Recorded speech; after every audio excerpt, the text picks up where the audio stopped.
The rise of social media has been something of a double-edged sword.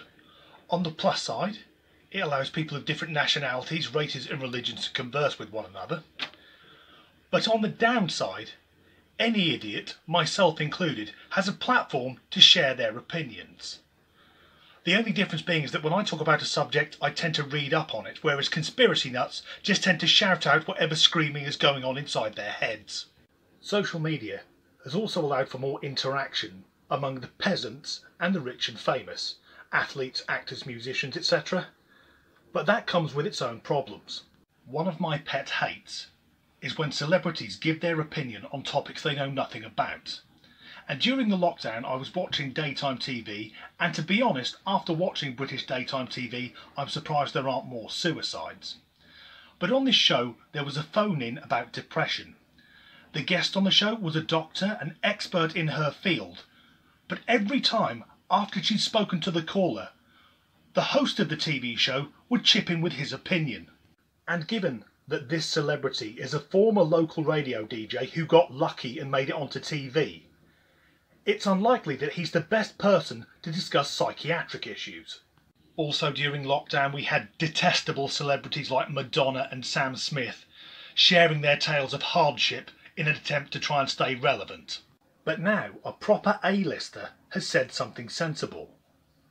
She says that people should stay home when possible during what she terms this deadly pandemic, and also that influencers don't need to go to restaurants or parties because health is more important than the perfect shot for Instagram. If you're unfamiliar with the term, an influencer is someone with a large following on social media but no discernible talent. Often they're very pretty people who gain followers by wearing as few clothes as possible. Or they'll stage elaborate photo shoots to show how rich and successful they apparently are.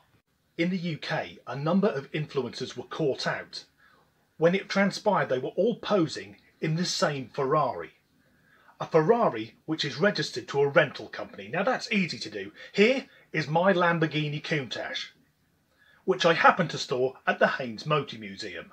So who is the celebrity offering this sagely and sensible advice?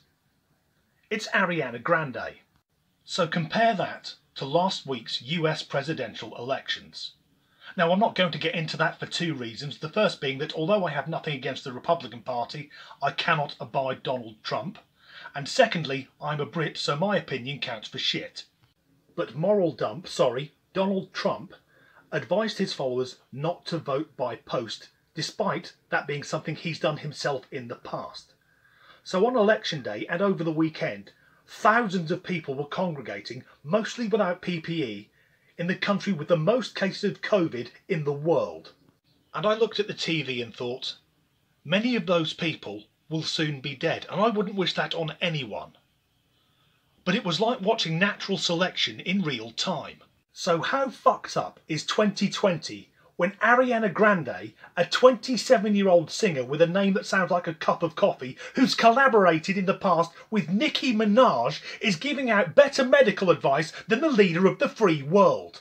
So how did the influencers react to Miss Grande's comments? Well, surprisingly, most of them agreed with her, some even apologised for their actions. The only hostility appeared to come from those who've gained fame on TikTok, with one influencer saying that Ariana had done it as a publicity stunt, knowing that many people hate TikTok. And I'm one of them. If you're unfamiliar with TikTok, I implore you to keep it that way. Because for every user making even watchable content, there's at least a dozen screaming half-wits. TikTok has given us the Tide Pod Challenge, which had teenagers being hospitalised after swallowing laundry capsules. The Hot Water Challenge, that had teenagers being hospitalised after drinking boiling water. The Electrocution Challenge, that had teenagers being hospitalised after literally shocking themselves from the mains.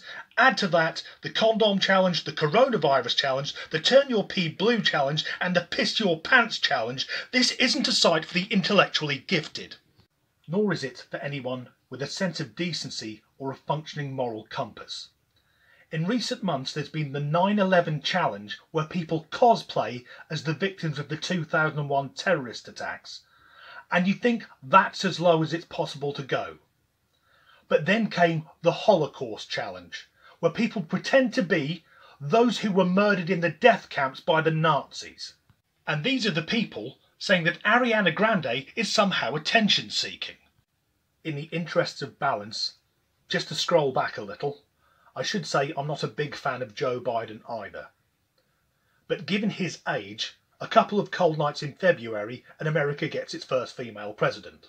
So there we have it. Although usually I cannot abide celebrities giving advice, if you're looking for guidance during a global pandemic, rather than listening to the most powerful man in the Western world, ask this young lady.